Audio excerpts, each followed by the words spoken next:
একদিন এক ভদ্র মহিলা মসজিদের হুজুরকে দাওয়াত করলেন বাড়িতে এসে খাওয়ার জন্য। সেই ভদ্র মহিলার স্বামী ও সন্তান ছাড়া আর কেউ ছিল না, তবে তারা দুজনেই কাজের উদ্দেশ্যে বাইরে ছিল, যার কারণে ভদ্র মহিলা একাই বাড়িতে থাকতেন।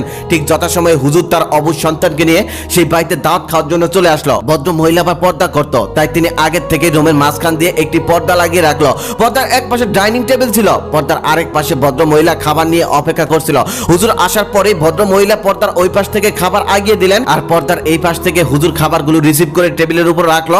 এমনকি তৃপ্তি সহকারে খাওয়ার পর যখন সে চলে যাবে, তখন তার অবুঝ সন্তান বলতেছে, বাবা আমাদের বাড়িতেও এমন একটা সুন্দর পর্দা লাগাবে। হুজুর তখন তাকে অবাক হয়ে জিজ্ঞেস করলো, কেন বাবা, এরকম পর্দা ঘরের মাঝখান দিয়ে লাগাতে হবে কেন?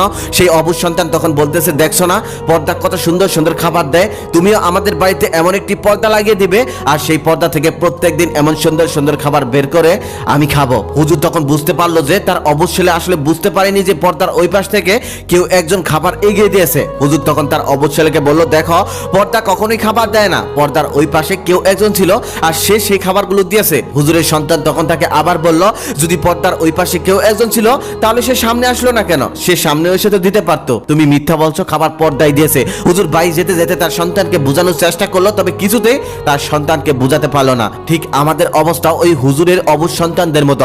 আমরা মনে করি জমি আমাদেরকে খাবার দেয়, চাকরি ব্যবসা আমাদেরকে ধন সম্পদ দেয়, টাকা পয়সা আমাদেরকে সুখ দেয়, অসুস্থ হলে ডক্টর আমাদেরকে সুস্থ করে দেয়, ভালো ড্রাইভার অ্যাক্সিডেন্টের হাত থেকে রক্ষা করে দেয়। আসলে জমি, চাকরি, ব্যবসা, ডক্টর সবকিছুই হচ্ছে ওই রুমের পর্দার মতো। পর্দার আড়াল থেকে কেউ একজন সবকিছু নিয়ন্ত্রণ করছে, যিনি আমাদেরকে সকল নিয়ামত ঢেলে দিয়েছেন, তিনি হলো আমাদের মহান আল্লাহ। কিন্তু আমরা বড়ই নির্বোধ, বড়ই অবুঝ। আমরা সবকিছুকেই ওই পর্দা ধরে বসে আছি, কিন্তু পর্দার আড়ালে যে কেউ একজন আছে তা নিয়ে আমরা ভাবি